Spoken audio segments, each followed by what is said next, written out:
The world of Velos 3 was a place of wonder, a distant moon orbiting a massive gas giant, with oceans like ink, skies split by the light of twin suns, and a landscape that looked as if it had been sculpted by the hands of gods. For centuries, it had been a sanctuary for the enigmatic race known as the Elethrians, tall, ethereal beings who were known for their knowledge, their mysticism, and their almost legendary patience. They were a species that measured time in eons, their minds vast and patient, yet their hearts, if they even had hearts, were cold. Their civilization was built upon control, upon the mastery of every force in the universe. But the Elethrians had made one fatal mistake. They had underestimated humanity. Captain Ezra Hayward of the human space vessel Lance, with his tall, lean frame and a sharp, youthful face that betrayed no fear, was sitting in the command chair, staring out of the viewport at the magnificent, almost pristine world below. Behind him, his crew was busy, moving with purpose as they prepared for their most dangerous mission yet. Their journey had taken them far into unknown space, into the heart of a civilization that was older than human history itself. And now, they were here, on the precipice of something that could change everything. "Status report," Ezra said, his voice smooth but urgent, breaking the quiet hum of the bridge. "Everything's good, Captain," Lieutenant Maya Reynolds replied, her fingers flying across the console. Her red hair, tied into a messy bun, hung loosely as she leaned forward. "We've got the Elethrian transmission. The decoding process is almost complete. We'll be able to access their communications network in a matter of minutes." Ezra nodded but didn't take his eyes off Velos 3. There was something about the planet that made him uneasy. Despite its serenity, the sense of danger was palpable. They were in Elethrian territory now, and the stakes were higher than they had ever been. If things went wrong, there wouldn't be any going back. He could feel Maya's sharp eyes on him, but before he could respond, the soft voice of Dr. Lila Tarek, the ship's xenobiologist and unintentional moral compass, broke through the tension. "Captain, I just received a strange reading from the surface. Something's off. I can't explain it." Ezra swiveled his chair to face Lila. The long, dark braid that fell down her back swayed gently as she looked up from her terminal. Her sharp features were framed by the glow of her console, and her usually calm demeanor had shifted into something more focused, more alert. Her eyes, normally warm and kind, were now shadowed with an unfamiliar urgency. "Explain," Ezra said, his voice low and steady. Lila's eyes narrowed. "I'm detecting a highly concentrated energy signature beneath the planet's surface, something that doesn't match any of the usual Elethrian tech I've studied. It's alive. I've never seen anything like it." Maya raised an eyebrow, her curiosity piqued. "Alive? What does that mean?" Lila hesitated, a slight frown tugging at her lips. "I'm not sure. But it's like a heartbeat, a pulse of energy that's too regular to be natural. It's almost as though the planet itself is breathing." The crew fell silent as the weight of her words sank in. This wasn't just an exploration mission anymore. They weren't here to study. They weren't here to make friendly contact with the Elethrians. There was something else at play on Velos 3, something dangerous. Before anyone could speak, a sharp, static-filled transmission came through the comms, pulling their attention back to the task at hand. "Lance, this is Elethrian Command.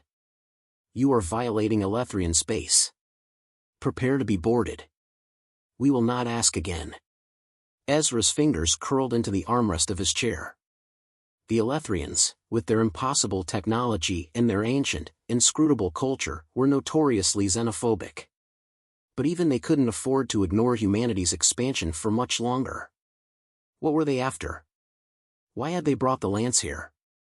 "Maya, open a channel," Ezra ordered.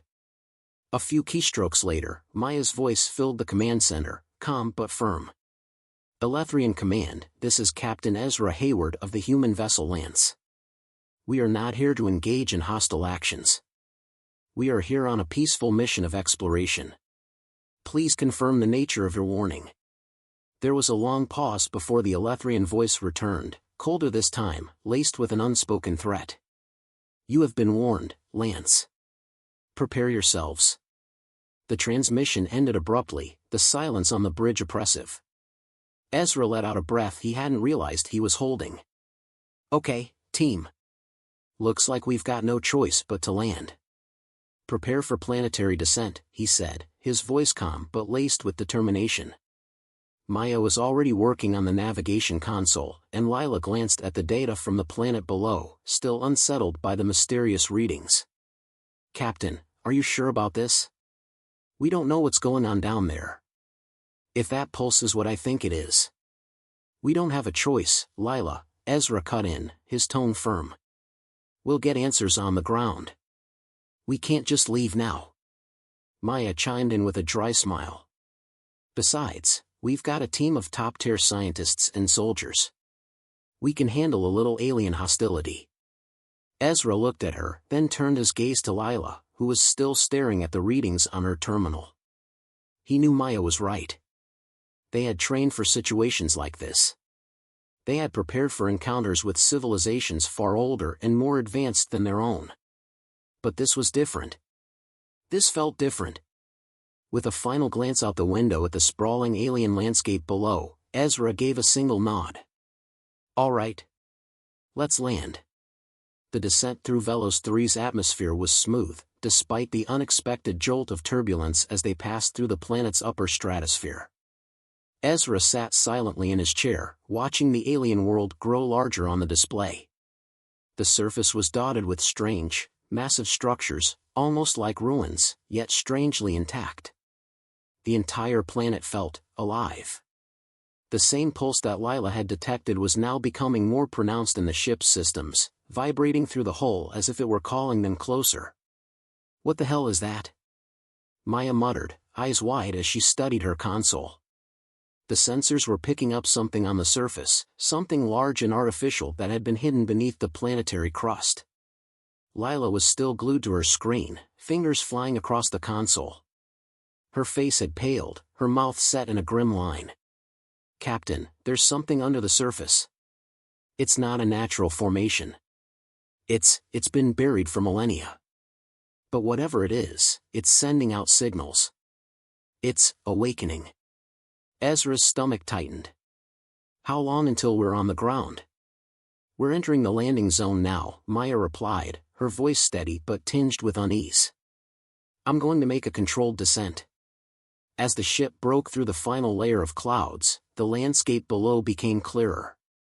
Strange, monolithic structures loomed like ancient sentinels, casting long, haunting shadows across the rocky plains.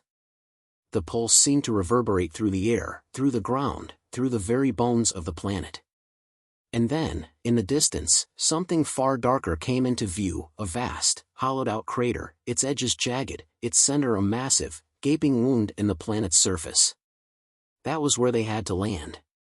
The lance descended, the thrusters firing in unison to slow their approach.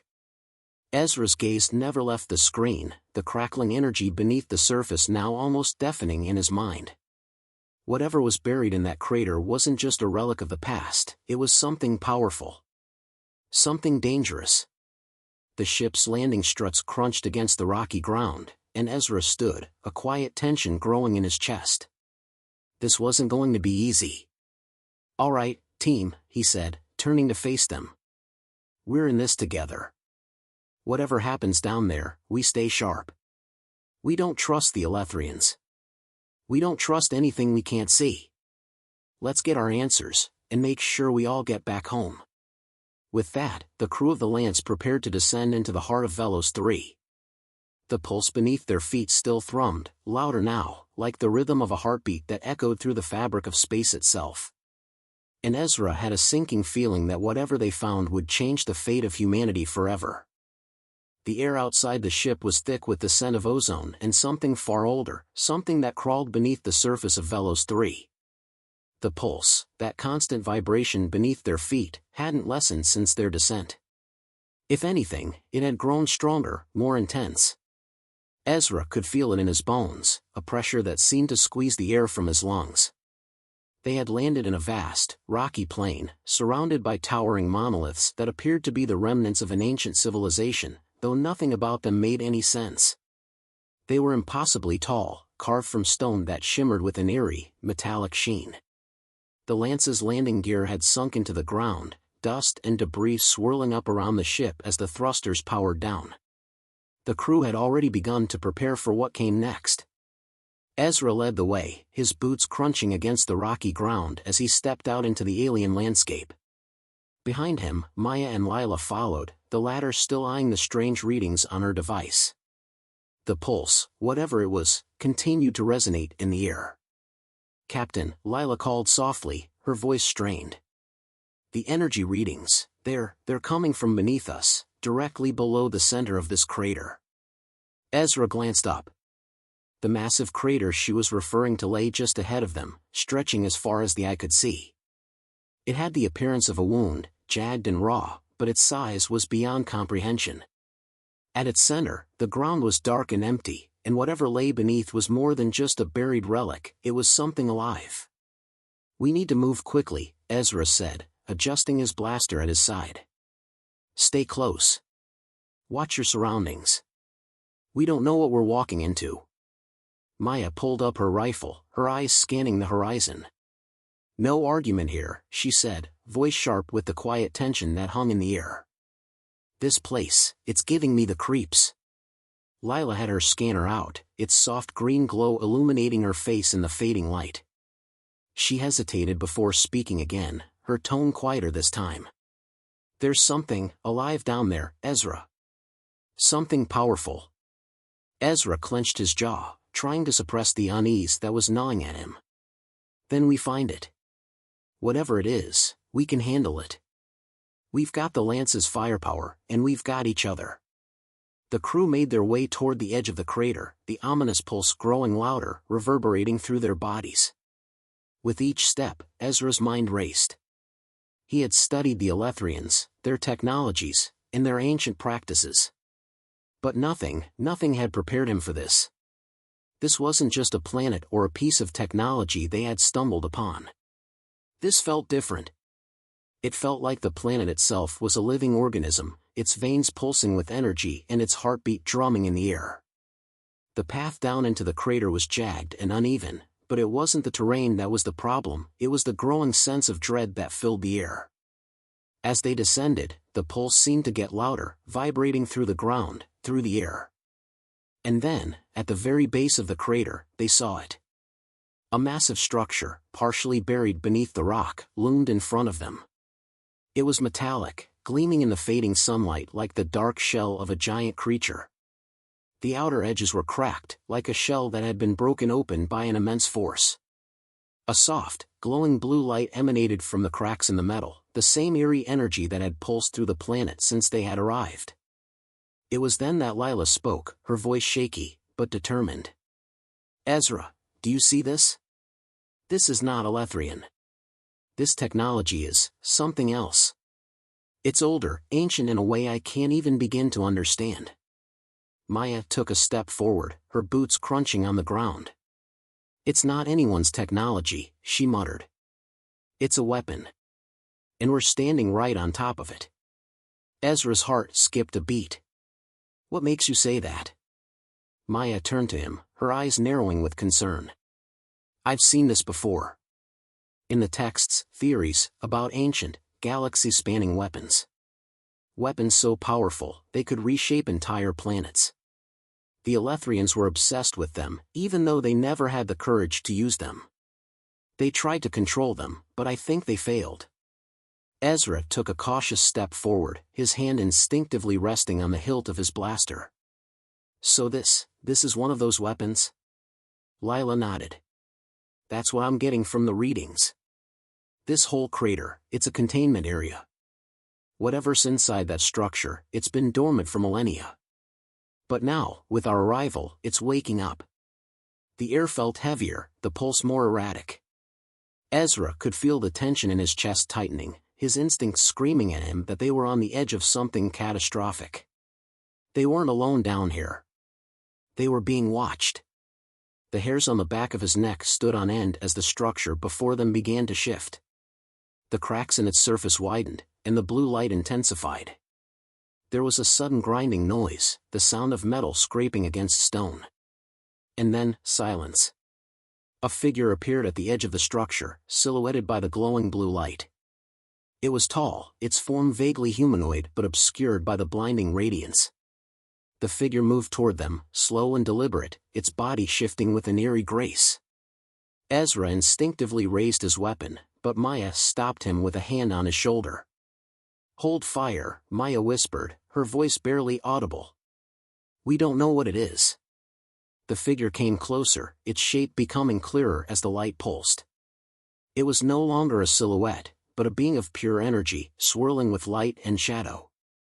There were no distinct features, no face, just a form that radiated power and an ancient presence. For a moment, all Ezra could do was watch in stunned silence. The air crackled with energy, and the earth itself seemed to hold its breath. The figure's gaze, or what passed for a gaze, fell on him, and Ezra felt a chill run through him, like the stare of an ancient predator sizing up its prey. Lila stepped forward cautiously. Are you alive?" The figure shifted again, its body flickering as though made of shifting plasma. The energy around it pulsed faster, the ground beneath their feet vibrating once more, but this time, the pulse wasn't an ominous warning, it was a call. A call to something far beyond their comprehension. The figure's voice, deep and resonant, echoed in their minds. "You have awakened us." The words sent a shock through Ezra's body, a wave of realization washing over him. This wasn't just a weapon. It was a prison. And they had broken it open. "What is this?" Ezra demanded, his voice a rasp. The figure's form flickered once again, its voice growing louder, more insistent. "You should not have come. We were sealed for a reason." Ezra felt a sense of dread swell in his chest, as though he were standing on the edge of an abyss that threatened to swallow him whole. "What are you? What did you do to the Elethrians?" The figure paused, its form rippling like water disturbed by a stone. "We are the creators of all things, the original. The Elethrians are but a shadow of us. They sought to control us, to imprison us. But they failed. And now, you have freed us. Now, you must face the consequences." The pulse beneath their feet grew louder, stronger, like a heartbeat in the earth itself. Ezra realized with horror that the energy wasn't just a warning, it was the signal for something far worse to come. The lance was at the mercy of whatever ancient power they had awakened. And the Elethrians, for all their advanced technology, had been nothing more than pawns in a game far older, far deadlier than anyone had imagined. Ezra raised his voice, trying to steady his shaking hands. "We can fix this. We can. You cannot. You are too late," the figure intoned, its voice a thunderous roar that shook the ground. "The planet will die, and all who stand on it will perish. You have set in motion the end of this world, and the beginning of a new era." The pulse intensified again, and Ezra realized with a chill that they had no control. The weapon, the prison, the planet itself, it was waking up. And now, they would have to fight to survive. But more than that, they would have to fight to ensure humanity had a future at all. As the ground beneath their feet cracked open, revealing the ancient depths of Velos III's core, Ezra knew there was no turning back now. The battle for their lives had begun. The ground beneath Ezra's boots trembled violently as the ancient figure's voice echoed through their minds, shaking the very air.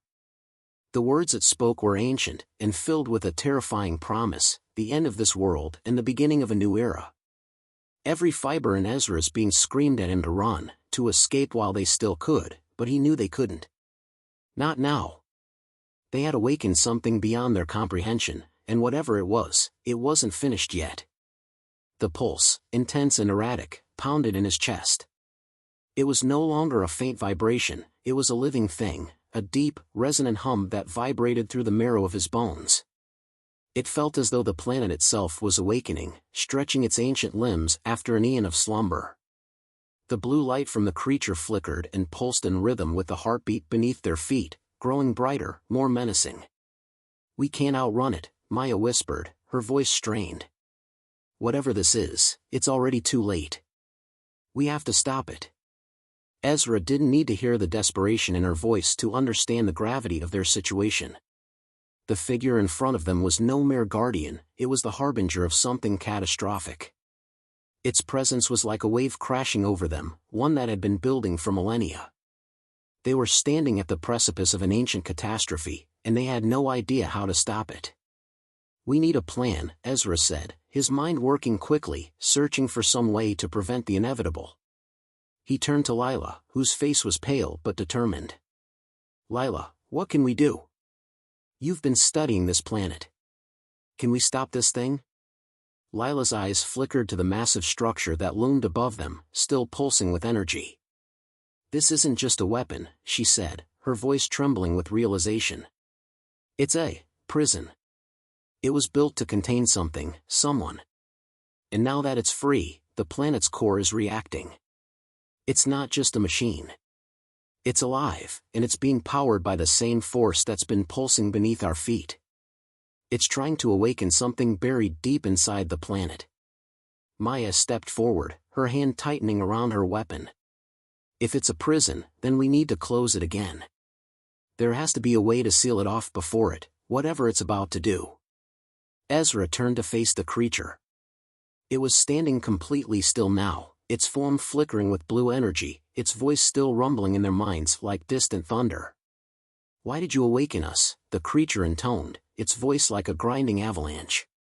"The Elethrians tried to imprison us. They were afraid. You are no different. You will fear what is coming." Ezra clenched his jaw. "We're not afraid of you," he said, though even he could hear the doubt creeping into his voice. "But we don't want to destroy this world. We didn't come here to be your executioners." The creature's form shifted, swirling like smoke, its energy vibrating with an intensity that made the air around them shimmer. "You already are. You cannot stop what has already begun. The reckoning will come. It is already in motion. You will all perish." The ground shuddered again, and the blue light from the creature intensified, casting long, jagged shadows across the broken landscape. The pulse from beneath their feet was no longer just a vibration, it was like a massive engine, roaring to life. Ezra could hear the rumble in the distance, a sound like 1,000 storms, as though the planet itself was about to explode. "Get back to the lance," Ezra ordered, his voice rough with urgency. "We have to get out of here. We can't fight it. Not yet." But as he turned to leave, Lila's voice stopped him cold. "Ezra, we can't leave. We have to stop this now, before it's too late. The pulse, it's not just an energy source. It's feeding something. Something massive." Ezra's heart pounded in his chest. "Feeding what?" Lila swallowed hard, her eyes wide with fear. "The original. Whatever the Elethrians imprisoned, whatever they were so afraid of, it's been buried beneath this planet for millions of years. And now, it's about to rise. If we don't stop it, the entire galaxy will feel the consequences." The weight of her words hit Ezra like a freight train. He had always known there were risks in exploring the unknown, but this was a threat far beyond anything humanity had ever faced. If they didn't stop it, Velos 3 would become a beacon of destruction, a signal that would call to something far worse than they could ever imagine. "We need to find the source of that pulse," Ezra said, his voice hard with determination. "It's not just a signal, it's a key. If we can destroy it, we might be able to stop whatever's about to happen." Maya nodded, her face set with grim resolve. "I'm with you, Captain. But we need a way to get close without getting fried by that energy." Lila's eyes scanned the glowing cracks in the metal structure, the light growing ever more intense. "There has to be a way. This technology, it's based on energy transference. If we can redirect the flow of energy." "That's a huge if," Maya interrupted. "We need to move fast. If this planet's core is about to blow, we don't have much time." Ezra turned back to the creature, its form rippling in the energy storm that was now consuming the air around them. "We don't want to fight you. We're trying to help." The creature's voice responded, cold and unforgiving. "Help? You cannot help what you do not understand. There is no salvation. There is only the beginning of a new order. The end of your kind is inevitable. A roar shook the planet. The ground beneath their feet split, sending plumes of dust into the air. The blue light from the creature's form blazed like a supernova, and suddenly, the ground erupted, huge chunks of earth and rock tore free, launching themselves into the sky. A massive, ancient structure rose from the depths of the crater, its edges jagged and glowing with the same blue energy. Ezra's breath caught in his chest. "It's coming from there," Lila said, her voice barely audible. "That's where the pulse is originating." Ezra's mind raced. "We need to reach it. Now." Without hesitation, he turned and sprinted toward the newly exposed structure, his team close behind. They had no idea what they would find, but one thing was certain: they were about to face the ultimate challenge. As they neared the base of the rising structure, Ezra's comms crackled with an urgent message from the Lance. "Captain, you need to get out of there. We've got massive seismic activity. The core is destabilizing. You don't have much time before the whole planet goes critical." "We're going to stop it," Ezra replied, his voice grim. "We'll need to buy some time. Hold the ship ready to evacuate us if things go south." The crew moved quickly, each step taking them closer to the epicenter of the storm. The air grew thick with static as the blue light intensified, washing over everything in a wave of pulsing energy. The planet's surface cracked and shifted beneath their feet, but Ezra and his team pressed on, determined to stop the catastrophe that had been set into motion. The massive structure before them was ancient, its surface covered in strange symbols and runes that pulsed in time with the energy emanating from deep within the planet. It was as if the structure itself was the heart of Velos 3, and it was now beating louder, faster. They had no idea what lay inside, but they knew one thing for certain: the pulse had to be stopped, or they would all be doomed. Ezra stepped forward, his heart pounding, every instinct telling him that the moment they breached that structure, the battle for their lives would begin. And the stakes couldn't have been higher. The fate of the galaxy was hanging in the balance.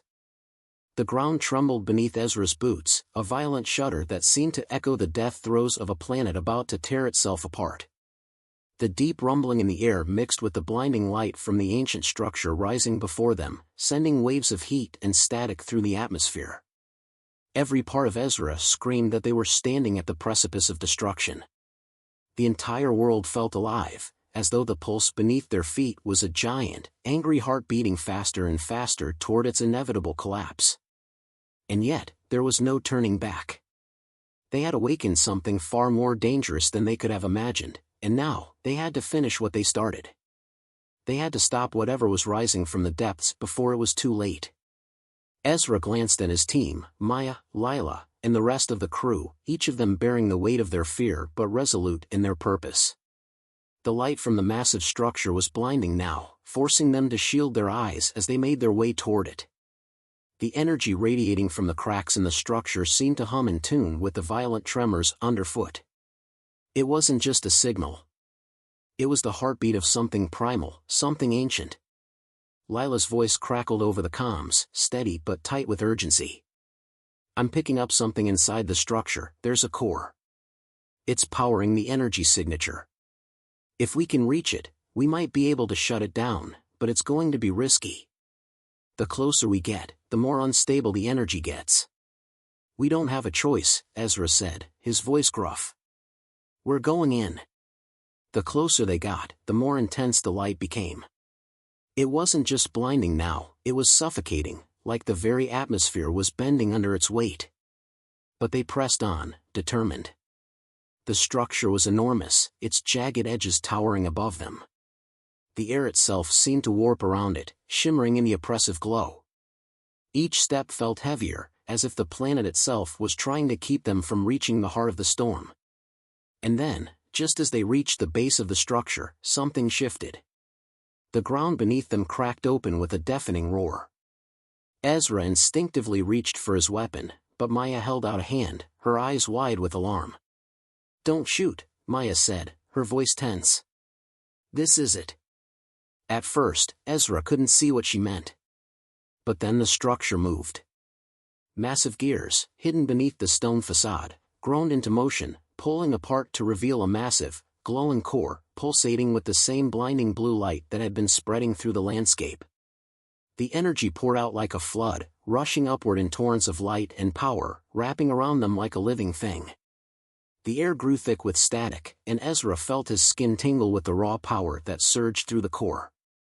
The pulse of energy was everywhere now, vibrating the very molecules of the air, shaking the ground beneath their feet. Ezra felt a rush of dread grip his heart. "It's all connected," Lila said softly, her eyes fixed on the core. "The planet, the structure, the energy, it's all feeding into this. Whatever this is, it's not just a weapon. It's a life form, one that's been dormant for millions of years. And now it's awake." Maya's eyes were narrowed in thought. "That's what it's been feeding, isn't it? The pulse, the energy, it's been growing stronger as whatever's inside that core has been coming back to life. We've unleashed something we're not ready to face." Ezra nodded grimly, the weight of the realization sinking in. Whatever had been locked away beneath Velos 3 had been waiting for this moment, for the energy to return, for the catalyst to break its chains. They had been the unwitting instigators of its awakening. "We can't shut it down just by destroying it," Ezra said, his voice sharp. "We need to disrupt the energy." "Lila, what's the most powerful way to do that?" Lila's face was pale, but her eyes burned with determination. "If we can overload the core, we can collapse it, reverse the energy flow. But it won't be easy. We'll need to get to the central nexus, where the energy is focused. It's deep within the structure." Maya glanced up at the flickering energy and then back at Ezra. "We'll need to be quick. If this thing detonates before we get to the core, we'll be caught in the explosion. And if we don't make it, Velos 3 will go supernova." "Then we'll make it," Ezra said, his voice unwavering. "Let's move." The team pressed forward, navigating the treacherous terrain of shifting metal and glowing energy. Each step felt like they were walking through the heart of the storm. The closer they got, the more the air crackled with electricity, every nerve in Ezra's body on high alert. The energy was alive, surging with a malevolent force. It seemed to reach out for them, as if it had a mind of its own, sensing their presence, reacting to their every move. When they finally reached the heart of the structure, they found themselves in a massive chamber, the walls pulsing with waves of energy. The central nexus was a massive, crystalline formation, suspended in the air, surrounded by twisting tendrils of blue light. It thrummed with raw power, and Ezra could feel it vibrating in his chest, reverberating through every bone in his body. Lila immediately set to work, her hands moving quickly over the console, inputting commands into the interface. The room was filled with the sound of clicking buttons and the soft hum of machinery. But time was running out. The energy in the chamber was intensifying with every passing second, the pulse growing louder, faster, as though it were preparing to detonate. "How much longer?" Ezra asked, his voice tight with urgency. "I'm bypassing the systems to reroute the energy into the core's cooling chambers," Lila said, her voice strained. "If we can overload it, we'll trigger a collapse, but it's going to take a few minutes to reset the system. We can't afford to waste time." As she worked, Maya and Ezra stood guard, their weapons ready. The room around them seemed to grow darker, the energy intensifying. And then, without warning, the entire chamber shook violently, throwing them off balance. The lights flickered, and the floor cracked beneath them. "We don't have much time," Maya said, her voice rising over the roar of the shaking chamber. "Just hold on," Ezra said. "We're almost there." The core was glowing brighter now, as though it were reaching its apex, its power peaking. The energy was becoming almost unbearable, a raw force that threatened to tear the very fabric of reality itself. The pulse that had been emanating from the planet was now concentrated into a single, blinding point. Suddenly, the lights in the chamber flickered one last time and then went out completely. The only illumination now was the intense blue glow from the core itself. A hum filled the air, low and insistent, like the sound of a beast stirring from its slumber. "Now!" Lila shouted, her hands moving rapidly over the control panel. Ezra lunged forward, his heart racing, as he grabbed the nearest lever, pulling it down with all his strength. The core's energy began to shift, the flow reversing, the blue light flickering and warping in midair. The room shook again, harder this time, and the temperature skyrocketed. The chamber was beginning to collapse. They had triggered something massive. "Get to the exit!" Ezra shouted, already turning toward the door. "Now!"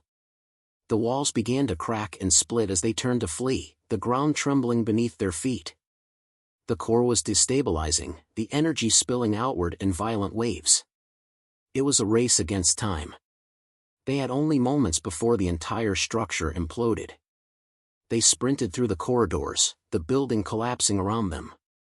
With every step, the pulse of energy grew fainter, the catastrophic destruction of the core echoing in their ears.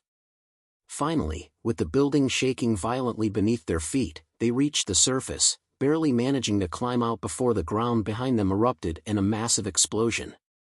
Ezra turned just in time to see the ancient structure crumbling in on itself, the energy flickering and dying as the pulse that had been driving it for so long finally sputtered out. The blue light dimmed, and the ground went silent. The pulse was gone. The planet had stopped its violent shaking. The danger had passed. Exhausted, breathless, and covered in dust, the team stood there for a moment, watching as the ancient structure fell into ruin. They had done it. They had stopped the awakening, saved the planet, and maybe, just maybe, saved the galaxy from a catastrophe no one had seen coming. Ezra let out a long breath, his shoulders slumping in relief. "We did it." Lila, still panting, looked over at him, a faint smile crossing her face. "I thought we were dead for sure." Maya nodded, her expression one of weary satisfaction. "Yeah, me too. But we survived." They had survived. And in that moment, standing among the wreckage of Velos 3's ancient past, Ezra realized something important. The human spirit, its ability to adapt, to overcome, to fight against all odds, was more powerful than anything the galaxy could throw at them. And with that knowledge, he knew they would face whatever came next. Together. The end of this world had passed. But the beginning of their future was just beginning.